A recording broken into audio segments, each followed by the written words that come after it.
Medanta Lucknow monoclonal antibody से corona का इलाज करने वाला उत्तर प्रदेश का पहला अस्पताल बन गया है। कोरोना के लिए मोनोक्लोनल एंटीबॉडी ट्रीटमेंट लखनऊ में रहने वाले एक मरीज को दिया गया। डॉक्टर रुचिता शर्मा ने यूपी का पहला कोविड ड्रग कॉकटेल ट्रीटमेंट दिया है। बताया जा रहा है कि मोनोक्लोनल एंटीबॉडी ट्रीटमेंट लेने के बाद मरीज स्वस्थ है।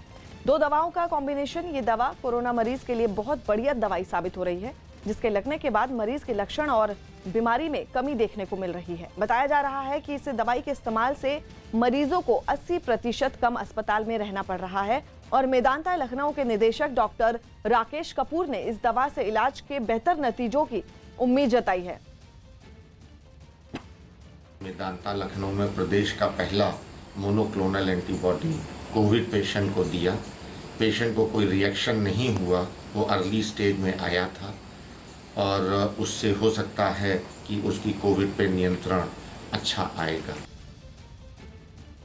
ताउते तूफान की वजह से पालघर में समंदर में फंसे जहाज से तेल निकालने का सिलसिला 12 दिन बाद भी जारी है। मुंबई के पालघर में फंसे जहाज को 12 दिन बीत चुके हैं।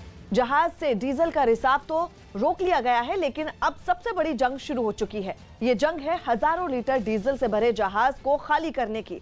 इस मिशन को अंजाम देने के लिए युद्ध स्तर पर ऑपरेशन चलाया जा रहा है, क्योंकि अगर जहाज से डीजल का और रिसाव होता है तो पर्यावरण के लिए बेहद घातक साबित हो सकता है। यही वजह है कि बचाव दल की टीमें मछुआरों के साथ जल्द से जल्द डीजल को निकालने के अभियान में लगी हुई हैं।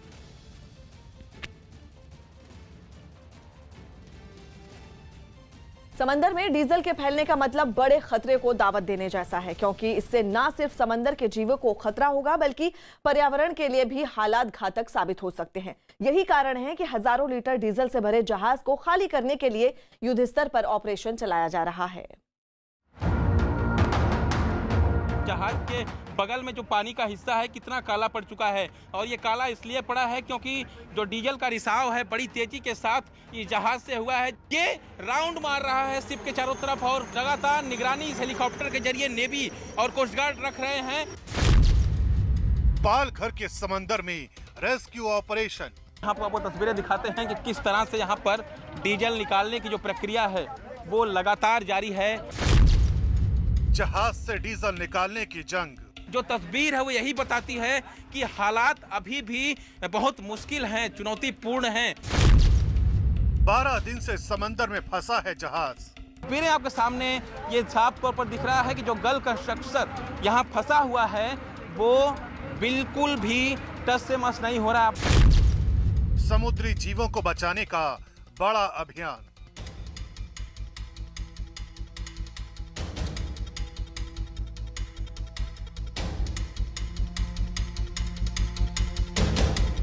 कुदरत की ताकत ने इस हजारों टन वजनी जहाज को जब से समंदर के किनारे लापटका है, तब से यहाँ जहाज से डीजल निकालने की जंग जारी है। पहले जहाज में फंसे लोगों को सुरक्षित निकाला गया और अब यहाँ जहाज में भरे हजारों लीटर डीजल को निकालने का सबसे बड़ा अभियान चलाया जा रहा है। नावों और टैंकों की मदद से यहाँ डीजल को निकाला जा रहा है। मैं इस वक्त पहुंच चुका हूं जो जहाज फंसा हुआ है उसके बिल्कुल करीब, और ये सामने मेरे जहाज है। मैं कैमरामैन से कहूंगा कि वो तस्वीरें दिखाएं। और सबसे अहम चीज ये कि जहाज से डीजल का रिसाव हुआ है, जिसका सीधा असर जो यहाँ पे मछुआरे इलाकों में रहते हैं उनकी रोजी रोटी पर पड़ेगा। लेकिन यहाँ पर जो बैरिकेटिंग की गई है जहाज के, तस्वीरें मैं आपको दिखा रहा हूँ कि किस तरह से यहाँ पर डीजल निकालने की प्रक्रिया लगातार जारी है। देखिए तस्वीरें जो साफ तौर पर आपको दिख रही हैं कैमरे में, वो यही बताती हैं कि यहाँ पर लगातार ये कोशिश की जा रही है कि जो डीजल है उससे सबसे पहले निकाल लिया जाए, क्योंकि उसका रिसाव अगर होता रहा तो फिर उसे रोकना मुश्किल हो जाएगा, और रोकना मुश्किल हुआ तो समुद्र के पानी में जो जीव जंतु हैं वो मर जाएंगे, और साथ ही साथ जो है जो मछुआरे जिनका जीवन यापन जो है इस मछली पकड़ने से होता है, जो मछली पकड़ने के चलते ये सब करते हैं, उसके चलते जो है उनके ऊपर भी असर खासा पड़ेगा। यही वजह है कि यहाँ पर इस जहाज के पास जो टैंक्स लाए गए हैं डीजल निकालने के लिए, क्योंकि इन्हीं टैंक्स में जो है इन डीजल्स को निकाला जाएगा और निकाल कर इसे बाहर ले जाया जाएगा। खास तौर पर यह है कि जिस तरह से रिसाव हो रहा था, आप देखिए कि जो आसपास का जो पानी है वो बिल्कुल काला पड़ चुका है डीजल के चलते, और रिसाव सिर्फ जो रिसाव हुआ है डीजल का उसके चलते ये हुआ है, और बैरिकेटिंग के जरिए जो रिसाव है उसको पूरे समुद्र में ना फैले इसलिए उसको रोका गया है। समंदर में डीजल के फैलने का मतलब बड़े खतरे को दावत देने जैसा है, क्योंकि इससे न सिर्फ समंदर के जीवों को खतरा है, बल्कि पर्यावरण के लिए भी ये हालात घातक साबित हो सकते हैं। यही वजह है कि बाकायदा बैरिकेडिंग के जरिए इस बात की कोशिश की जा रही है कि समंदर में डीजल का रिसाव दूर तक न फैले। पानी में जो रिसाव हुआ है उसके चलते पानी काला पड़ चुका है। बैरिकेटिंग्स में आपको फिर से दिखाता हूं कि जिन बैरिकेटिंग्स के जरिए वो रिसाव हुआ है वो डीजल का पानी पूरे समुद्र में ना फैले, इसलिए ये रेड कलर की जो बैरिकेटिंग्स है वो लगाई गई हैं। और उसे साफ तौर पर जिस जहाज के चारों तरफ इसी तरह की बैरिकेटिंग्स हैं। और इस बैरिकेटिंग्स के बाद जो है जो तस्वीरें आपको दिख रही हैं कि इसकी पूरी कोशिश यही है कि समुद्र में ना फैलने दिया जाए। अगर समुद्र में फैलेगा तो दिक्कतें बढ़ेंगी, मुश्किलें बढ़ेंगी, और मुश्किलें बढ़ेंगी तो पर्यावरण के लिए भी खतरा बढ़ेगा। तो ऐसे में स्थिति फिलहाल यही है। मैं कैमरामैन से कहूंगा एक बार जहाज की तस्वीरें फिर से दिखाएं कि किस तरह से यहाँ पर काम चल रहा है, क्योंकि वक्त इसमें लगेगा इसको निकालने के लिए। दावा किया जा रहा है कि जहाज में करीब 80,000 लीटर डीजल है, जिसे निकालना अपने आप में बड़ी चुनौती है।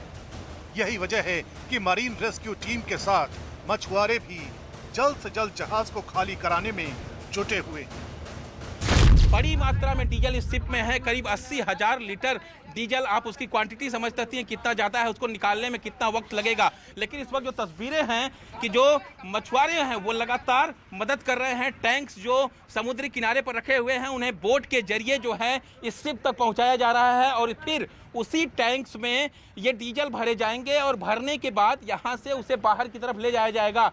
जल्द से जल्द कोशिश होगी। इस वक्त करीब 20 से 22 टैंक जो है वो लाए गए हैं, और लेकिन सबसे अहम चीज़ कि 80,000 लीटर है। एक टैंक की जो क्वांटिटी है वो है 1,000 लीटर, यानी 1,000 लीटर जो है एक टैंक में आएगा। तो ऐसे में ज़्यादा टैंक्स की ज़रूरत पड़ेगी। दरअसल मुंबई के पास पालघर के समंदर में ये जहाज पिछले कई दिनों से फंसा हुआ है। जानकारी के मुताबिक टाउटे चक्रवात की वजह से ये जहाज चट्टान से टकरा गया था, जिस वजह से जहाज का निचला हिस्सा डैमेज हो गया था। इसी डैमेज की वजह से जहाज में मौजूद डीजल का रिसाव होने लगा। जहाज में 80,000 लीटर डीजल होने का दावा किया जा रहा है। फिलहाल जहाज से रिसाव को रोक लिया गया है और अब जहाज को नाव पर लदे टैंकों के जरिए खाली किया जा रहा है। और आइए अब आपको सुनवाते हैं उस चश्मदीद की जुबानी जिनकी आंखों के सामने जहाज हादसे का शिकार हुआ। टाउटे तूफान के चलते अलीबाग से जो जहाज आकर पालघर के वडराई बीच पर फंसा हुआ है उसके कर्मचारी हमारे साथ हैं। सबसे पहले ये बताइए कि कैसे यहाँ तक पहुँच गया है। एक्चुअली हम लोग बॉम्बे हाई से आया था, पीएनबी पहुँचा। पीएनबी में हम लोग ने एंकर डाला, उधर तूफान आया, तूफान ने घेरा, एंकर उधर टूट गया हमारा चारों एंकर 17 मई को। हाँ 17 मई को एंकर टूटने में फिर हमारा जहाज बहने लगा। उसके बाद कहीं पत्थर में टकराया, होल होने से पूरे जहाज में पानी आ गया, तो इंजन रूम पूरा डूब गया। यही वजह भी है कि अब इस जहाज से डीजल निकालने का काम युद्ध स्तर पर अंजाम दिया जा रहा है। सबसे अहम चीज ये कि जो टैंक्स है ये 1,000 लीटर का एक टैंक है, यानी 4 टैंक्स इस बोट पर लादे गए हैं, और ये बोट जो है वो सीधा सीधा शिप की तरफ बढ़ रही है। और शिप की तरफ बढ़ रही है यानी इस टैंक में जो है जो डीजल उस शिप में है उसे इस टैंक के जरिए निकाला जाएगा। और साफ तौर पर इसकी मुख्य वजह यही है क्योंकि डीजल का रिसाव फिलहाल बूम डाल के रोका तो गया है, लेकिन जिस तरह से समुद्र में प्रेशर बढ़ रहा है उसके चलते एक बार फिर से ये रिसाव हो सकता है, और पानी में रिसाव होगा तो काफ़ी ज़्यादा दिक्कतें खड़ी हो जाएंगी, मुसीबतें पैदा हो जाएंगी। इसी को देखते हुए लगातार जो मछुआरे हैं वो मदद कर रहे हैं लोगों की कि जो टैंक्स है वो बोट के जरिए शिप तक पहुंचाया जा रहा है, और इस शिप में उन डीजल्स को निकाल कर भरा जाएगा जो शिप में मौजूद है, और फिर उसे बाहर ले जाया जाएगा। इतना ही नहीं, इस जहाज की लगातार हेलीकॉप्टर के जरिए निगरानी की जा रही है। ये हेलीकॉप्टर शिप के चारों ओर चक्कर लगा रहे हैं और हालात का पल पल जायजा ले रहे हैं। हेलीकॉप्टर लगातार उस शिप के ऊपर मंडरा रहा है, यानी पूरी तरह से जो निगाह है वो पैनी निगाह रखी जा रही है ताकि कोई भी नुकसान ना हो।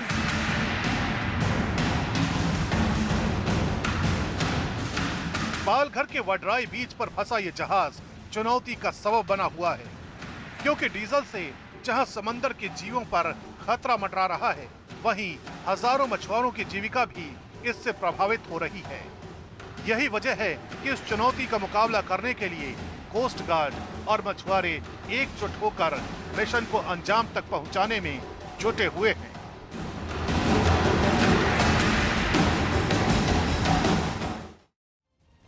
अलीगढ़ में जहरीली शराब से हुई मौत के बाद सीएम योगी के सख्त रुख का असर दिखाई दे रहा है। मुख्यमंत्री के निर्देश के बाद अवैध शराब के खिलाफ उत्तर प्रदेश में लगातार कार्रवाई की जा रही है। पिछले 24 घंटों में अवैध शराब से जुड़े मामलों में कुल 403 मुकदमे दर्ज किए गए हैं, जबकि 203 शराब तस्कर गिरफ्तार किए गए हैं। इसके अलावा 11,785 लीटर अवैध शराब भी बरामद की गई है। आपको बता दें, दिल्ली के पास गौतम बुद्ध नगर में पुलिस ने बड़ी कार्रवाई करते हुए 30 शराब और गांजा तस्करों को गिरफ्तार किया है और इसके साथ ही भारी मात्रा में शराब बरामद की है। मथुरा में भी पुलिस ने एक ट्रक के जरिए तस्करी कर लाई जा रही 25 लाख की अवैध शराब को जब्त किया है।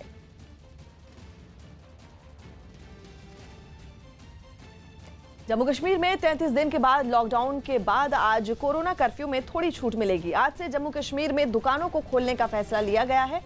जानकारी के मुताबिक कोरोना का खतरा बरकरार है, जिसे देखते हुए दुकानों को हफ्ते में 3 दिन ही खोलने का फैसला लिया गया है। इसके अलावा बसों में क्षमता के सिर्फ 50% लोग ही सफर कर सकते हैं। हालांकि स्कूल और कॉलेजों को फिलहाल बंद रखने का ही फैसला किया गया है।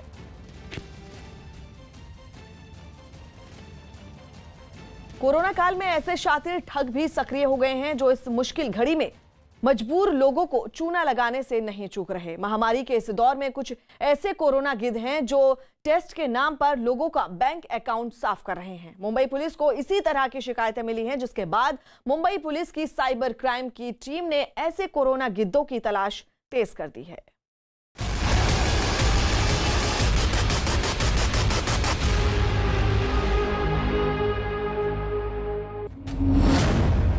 News 18 super exclusive. साइबर ठगों का फर्जीवाड़ा बेनकाब। साइबर गिद्धों का पर्दाफाश। कोरोना काल के शैतान।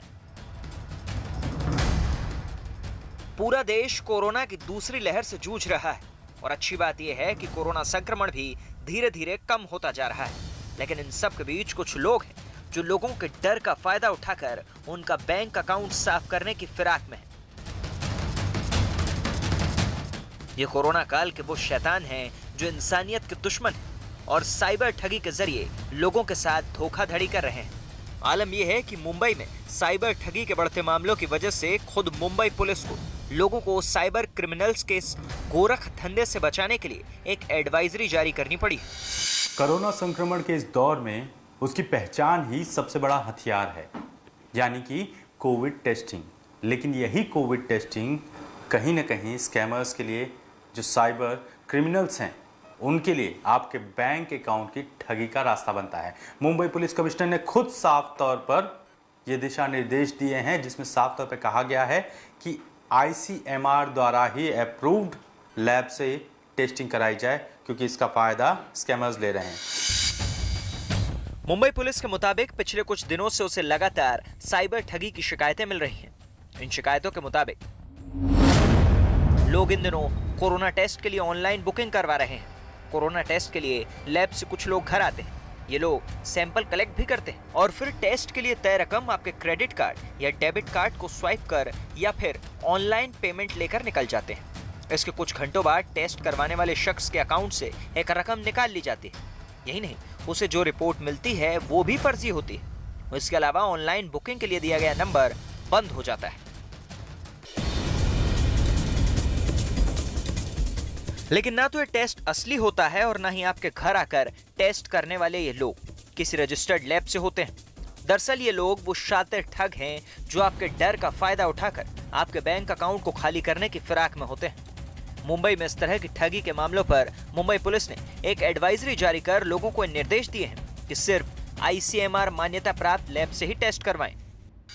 ऐसे नज़र में आया है कि कोविड आरटीपीसीआर टेस्ट रिपोर्ट देने के लिए कई सारे फेक लैब्स जिसको कोई एक्रेडिटेशन नहीं है वो लोगों को कम दाम में रिपोर्ट देने की आश्वासन देके उनसे सैंपल लेके उनको रिपोर्ट्स भी दे रहे हैं। सारे जनता को विनती है कि सिर्फ आईसीएमआर एक्रेडिटेड लैब्स से ही कोविड टेस्टिंग करवाएं और ऐसे फेक लैब से सावधानी रहें। और आज हम आपके सामने इन शातिर ठगों की वो मॉडस ऑपरेंडी बेनकाब कर देंगे जिसके जरिए वो फर्जीवाड़े का जाल बुनते हैं।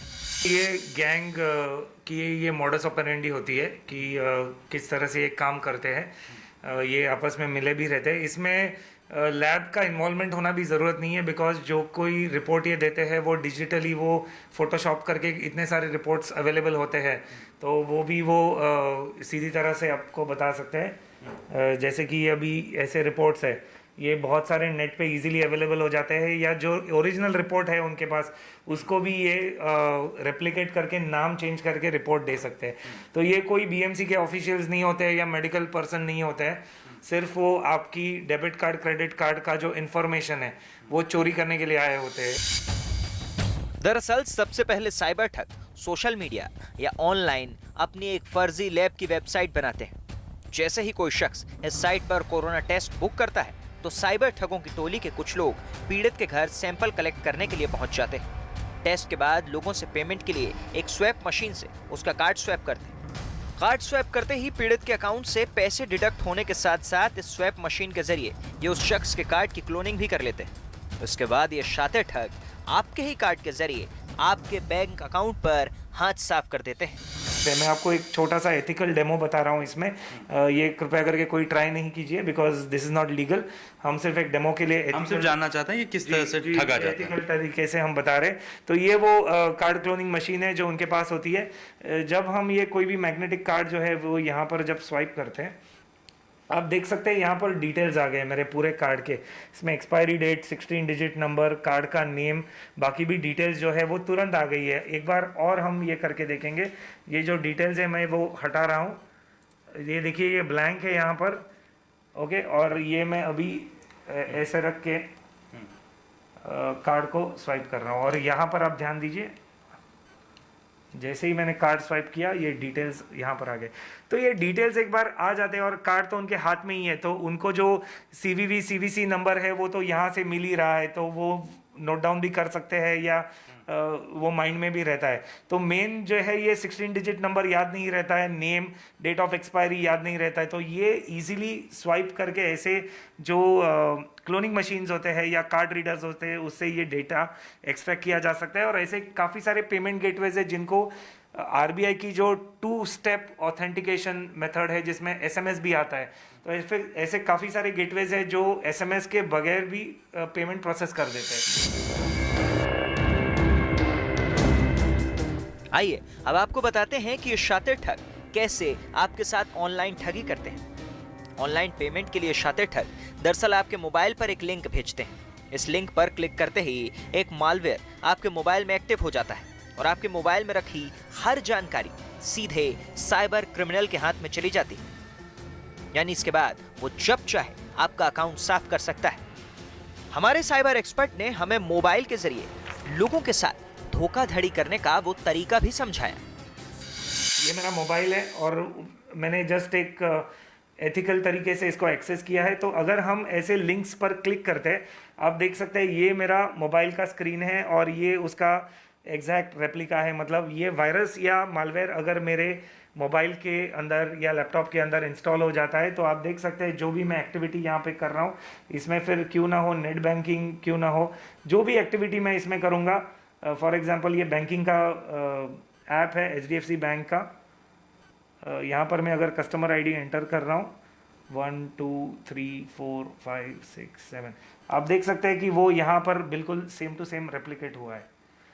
तो इस तरीके से वो आपको एक लिंक भेजकर भी, तो इसमें तरह तरह के फ्रॉड्स हो सकते हैं। एक तो लिंक भेजकर आपका पूरा डेटा चोरी किया जा सकता है। इसमें मैं पासवर्ड भी डालूंगा, सपोज ASDFGH, तो मैं ये डॉट्स में इसमें ज़रूर बदल रहा है यहाँ पर डॉट्स में बदलने के पहले ये कैरेक्टर्स जो है वो वहाँ पर दिख रहे हैं। एक बार और हम पासवर्ड डाल के देखेंगे QQWERTY।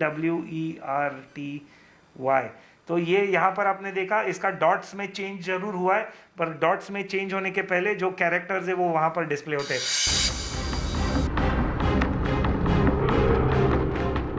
अब बारी थी ये समझने की कि आखिर ये ठग फर्जी रिपोर्ट कैसे बनाते हैं।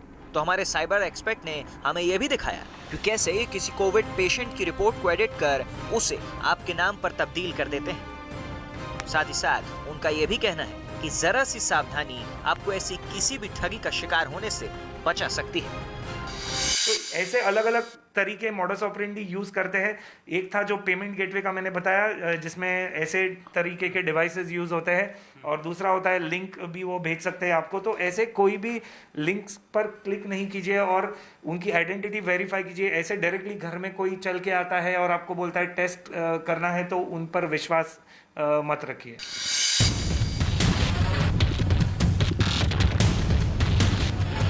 फिलहाल मुंबई पुलिस ठगी के इस तरह के मामलों की तफ्तीश कर रही है और लोगों को शातिर साइबर ठगों से आगाह करने के लिए जागरूक करने के साथ साथ एक एडवाइजरी भी जारी कर चुकी है। हमारी भी आपसे यही गुजारिश है कि आप भी ऐसे ऑनलाइन ठगों से सावधान रहें, क्योंकि ये शातिर ठग बस आपकी एक गलती का इंतजार कर रहे हैं।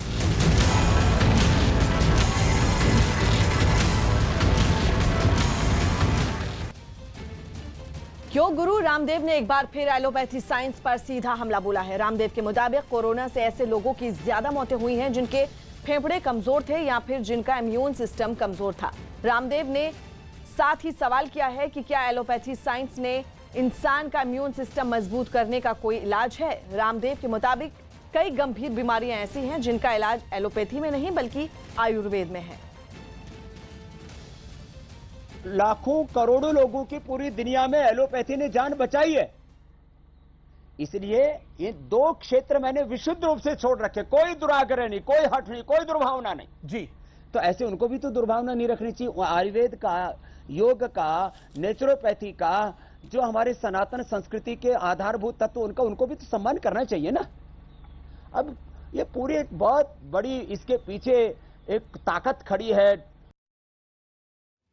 इंडियन मेडिकल एसोसिएशन पर दिए योग गुरु रामदेव के बयानों पर आईएमए से जुड़े डॉक्टरों ने बड़ा पलटवार किया है। आईएमए ने सीधे केंद्र सरकार से रामदेव के खिलाफ कार्रवाई की मांग की है। इंडियन मेडिकल एसोसिएशन के सारे मेंबर्स सबसे पहले तो वो मॉडर्न मेडिकल सिस्टम के मेंबर्स हैं, यानी कि वो एमबीबीएस प्लस डॉक्टर्स हैं। प्लस ऐसा कहना कि राजनीतिक हैं, वो बिल्कुल भी राजनीतिक नहीं है। वो सबसे पहले एक डॉक्टर हैं और उसके ऊपर इस संगठन के मेंबर जरूर हैं, और उन्होंने कभी ऐसा बोलने की ज़रूरत नहीं समझी है। वो तब बोले हैं जब बाबा रामदेव ने इस साइंस को स्टूपिड और दिवालिया कहा है, तभी हमें बोलना पड़ गया और सोशल मीडिया और मीडिया पे आना पड़ा। तो बाबा रामदेव अपना ये ढोंग और आडंबर बंद करें। वो एक व्यापारी हैं और व्यापारी के अपनी कॉर्नल ड्रग को बढ़ाने के लिए इतना बोलते हैं और चाहते हैं कि मैं मीडिया में रहूं। हम उनके इस बात के सख्त खिलाफ हैं। इंडियन मेडिकल एसोसिएशन भारत का सबसे बड़ा मॉडर्न मेडिसिन डॉक्टरों का संगठन है, और जो ये लाला जी जो बयान करते हैं वो ना कि सिर्फ इंडियन मेडिकल एसोसिएशन बल्कि junior doctors network, medical student networks, सभी स्पेशलिस्ट ऑर्गेनाइजेशन, इस तरह से पूरे 12 लाख मॉडर्न मेडिसिन के डॉक्टर्स ने इसकी घोर निंदा करी है। और लाला जी जो माफी की बात करते हैं, उनकी माफी सिर्फ काफी नहीं है, उनके ऊपर epidemic act, disaster management act, magical remedies act, drugs and cosmetic act के तहत बिल्कुल कानूनी कार्रवाई होकर उन्हें गिरफ्तार करना चाहिए। आईएमए के डॉक्टर्स एलोपैथी यानी मॉडर्न मेडिसिन की प्रैक्टिस करते हैं। सभी मेंबर्स एलोपैथी के बारे में जानते हैं, जानकारी लेते हैं, ना आयुष के बारे में जानते हैं। और हमारा साइंस संशोधन और सबूतों पर टिका है, उसे आईसीएमआर और WHO की मान्यता है। आपके माध्यम से मैं यह कहना चाहता हूं कि आईएमए किसी पैथी के विरोध में नहीं है, ना आईएमए कोई राजकीय संगठन है।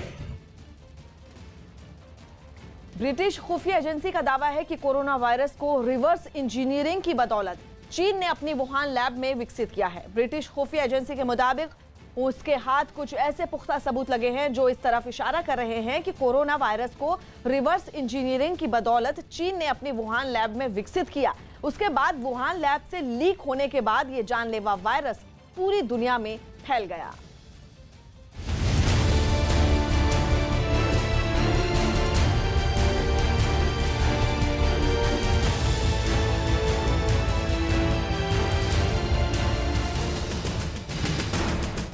कोरोना वायरस पर चीन का पर्दाफाश।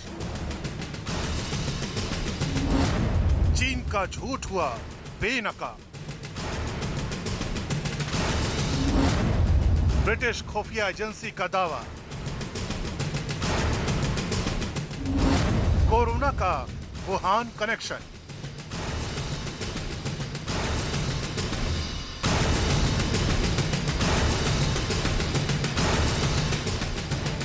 कोरोना वायरस पर पहले दिन से झूठ बोल रहा चीन एक बार फिर मुसीबत में है। लेकिन ब्रिटिश खुफिया एजेंसी ने एक सनसनीखेज दावा करके ये कहा है कि उसके हाथ ऐसे पुख्ता सबूत लगे हैं जिनसे ये साबित होता है कि चीन ने वुहान लैब में कोरोना वायरस को बनाया।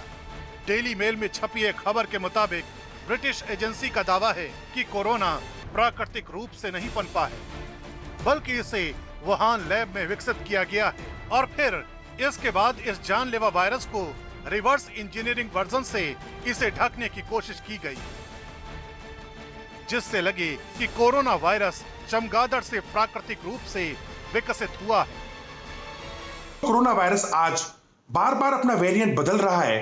वो कमजोर होने के बजाय, जो कि अमूमन होना चाहिए साइंटिफिकली, कमजोर होने के बजाय ताकतवर बनता जा रहा है। ये सब बातें इस बात की तरफ इशारा करती हैं कि ये एक कृत्रिम बायोलॉजिकल वेपन है जो चीन की वुहान लैब में बना और दुनिया इसकी जांच पे लग गई है।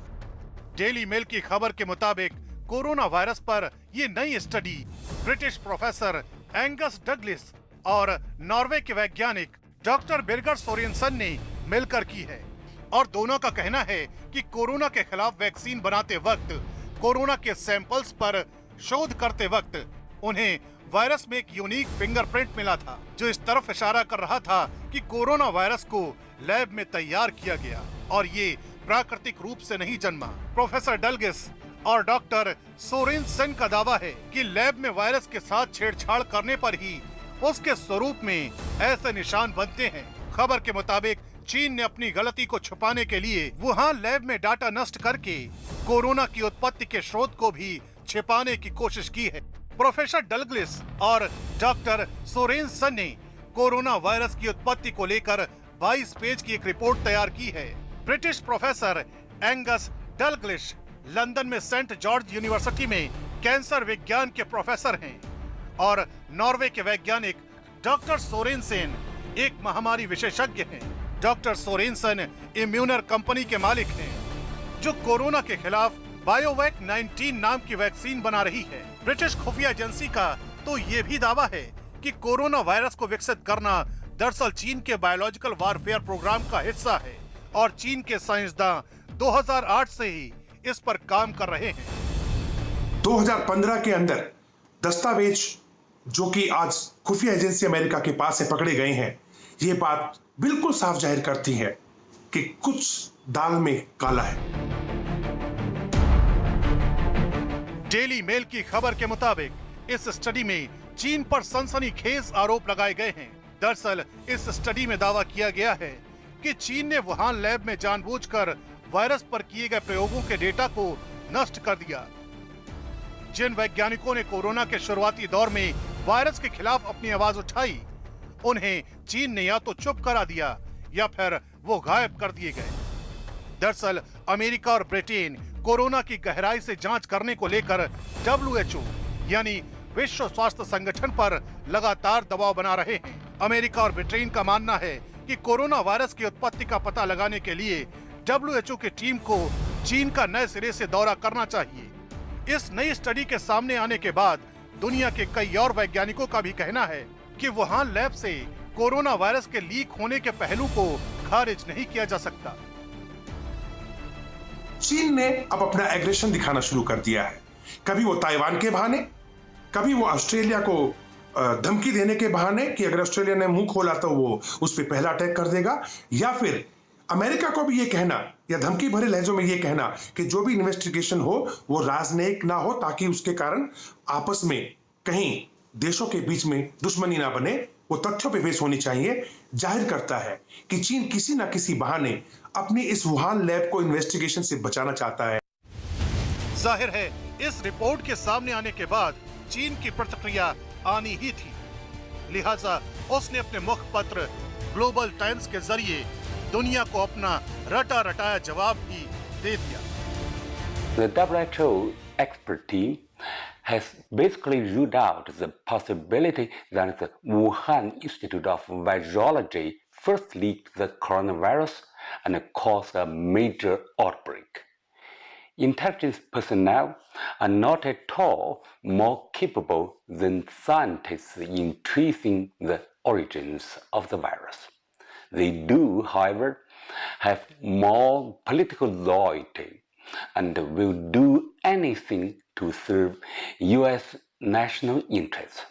Therefore, asking intelligence community to complete a task that scientists could not implement in itself sends out a strong political signal. दरअसल चीन पर कोरोना वायरस को लेकर इसलिए भी सवाल उठ रहे हैं क्योंकि जब WHO की टीम कोरोना वायरस से जुड़े सच का पता लगाने के लिए वुहान गई थी तो उसे चीन ने कुछ इलाकों में अपनी जांच नहीं करने दी थी। इसके बाद से ही ये बात सामने आई थी कि चीन ने कोरोना वायरस से जुड़े कई अहम सच और सबूत मिटा दिए हैं। WHO की जांच में चीन के खिलाफ कोई ठोस सबूत नहीं लग पाया था और न ही इस बात की पुष्टि हो पाई। पहले कोरोना वायरस को वुहान की लैब में बनाया गया और बाद में वुहान लैब से लीक होने के बाद ये जानलेवा वायरस पूरी दुनिया में फैल गया। अमेरिका और ब्रिटेन ही नहीं बल्कि दुनिया भर के ज्यादातर देशों का मानना है कि कोरोना वायरस के लिए चीन ही जिम्मेदार है, लेकिन चीन इस आरोप से पल्ला झाड़ता आ रहा है। अब इस नई रिपोर्ट के सामने आने के बाद यकीनन चीन की मुश्किलें बढ़ने वाली हैं।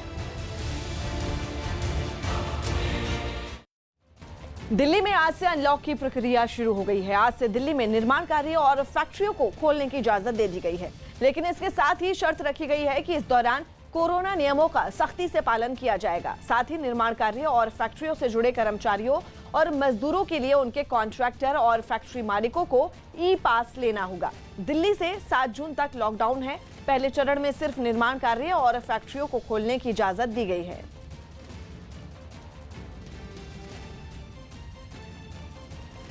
देश में पाबंदियां लागू होने के बाद भी कई सब्जी मंडियों में कोरोना नियमों को लोग तोड़ने से बाज नहीं आ रहे।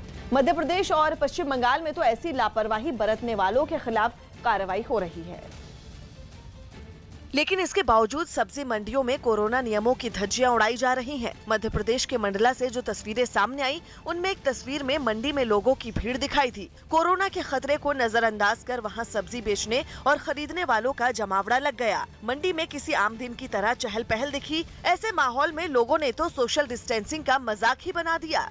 यहाँ तक कि कुछ लोगों ने मुंह पर मास्क लगाना भी जरूरी नहीं समझा। कमोबेश ऐसी ही तस्वीर पश्चिम बंगाल के सिलीगुड़ी में भी देखने को मिली। वहाँ की एक सब्जी मंडी में तो भीड़ इतनी बढ़ गई कि पाँव रखने तक की जगह नहीं थी। रास्ते जाम हो गए। सामान खरीदने के लिए लोग एक दूसरे पर टूट पड़े। आदमी का ऊपर आदमी धक्का मार के जा रहा है। इस मंडी में कई लोग ऐसे भी दिखे जिनके मुंह पर मास्क नहीं था। वहीं कुछ लोगों को जब मास्क ना पहनने पर टोका गया तो उनके पास इसका बहाना पहले से तैयार था। सामान ले रहा था ना, मास्क पहन रहे थे। प्रशासन ने ऐसी मंडियों को शर्तों के साथ तय वक्त के लिए खोलने की इजाजत दी है ताकि लोग आसानी से जरूरी सामान खरीद सकें।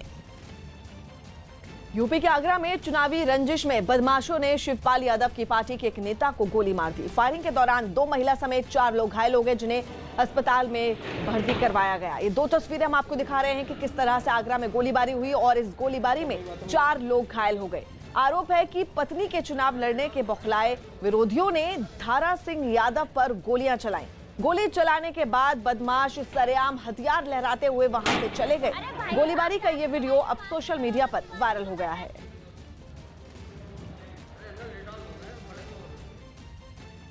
योग गुरु रामदेव ने फार्मा इंडस्ट्रीज को लेकर भी बड़ा हमला किया है। रामदेव के मुताबिक फार्मा इंडस्ट्री लाखों करोड़ों रुपए के कारोबार का धंधा है, जबकि वो आयुर्वेद के जरिए देश की जनता की सेवा कर रहे हैं।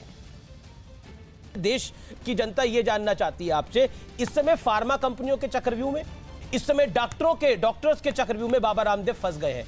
क्या आपको लगता है कि, क्योंकि एक चक्रव्यूह हमें याद है महाभारत में हुआ था, महाभारत में रचा गया था अभिमन्यु के खिलाफ और अभिमन्यु उससे बाहर नहीं आ पाए थे, क्या बाबा रामदेव को एक चक्रव्यूह में फंसा दिया जा रहा है? ये सवाल बहुत बड़ा है बाबा रामदेव, क्या फंस गए उस चक्रव्यूह में? देखो आविश भाई, देखो फार्मा इंडस्ट्री, मैं कई बार जब ये बहुत लूट मचाते हैं, इनको ड्रग माफिया या मेडिकल माफिया भी कह देता हूं, और हमारे डॉक्टर उनके कई बार अनजाने में शिकार हो जाते हैं। जो बात मैंने कही वो बात आमिर खान ने भी कही थी कि आप 15 रुपए की दवाई को 1500 रुपए में बेचते हो, जो जेनिक जो मेडिसिन है उसको ब्रांडिंग करके।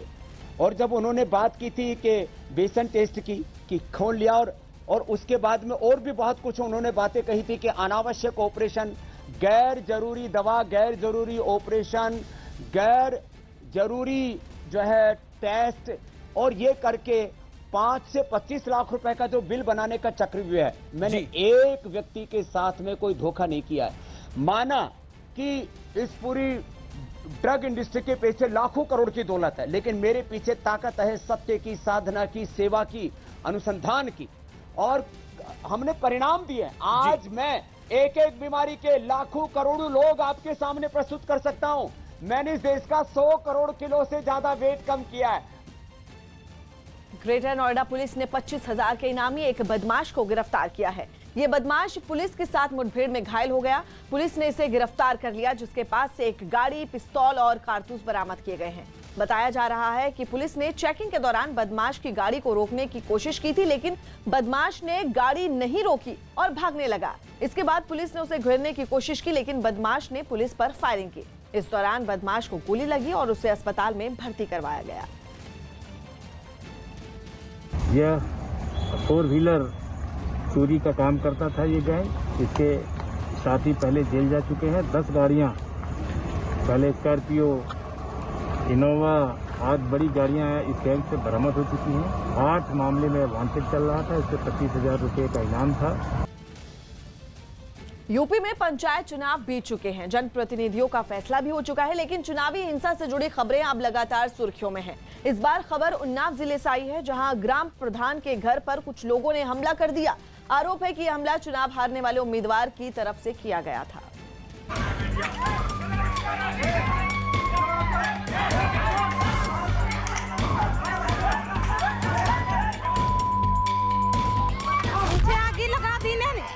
पीछे आगे लगा दी ना, आगे लगा दी, आगे यहाँ चढ़ के मारने आगे लगा दी है हमारे घर पे।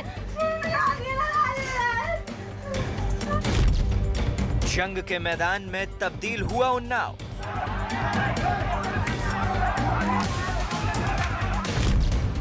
चुनावी हिंसा में जमकर चली लाठियां।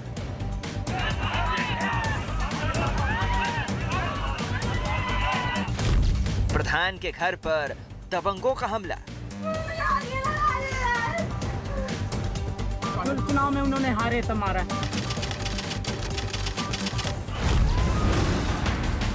लोग एक दूसरे पर लाठियां भांज रहे हैं। किसी के हाथ में कुल्हाड़ी, किसी के हाथ में पत्थर। बदले की आग ने इन लोगों को इस कदर हैवान बना दिया है कि लोग एक दूसरे की जान लेने को आमादा है। उन्नाव जिले के सफीपुर इलाके से आई ये तस्वीरें देखकर किसी का भी कलेजा कांप सकता है।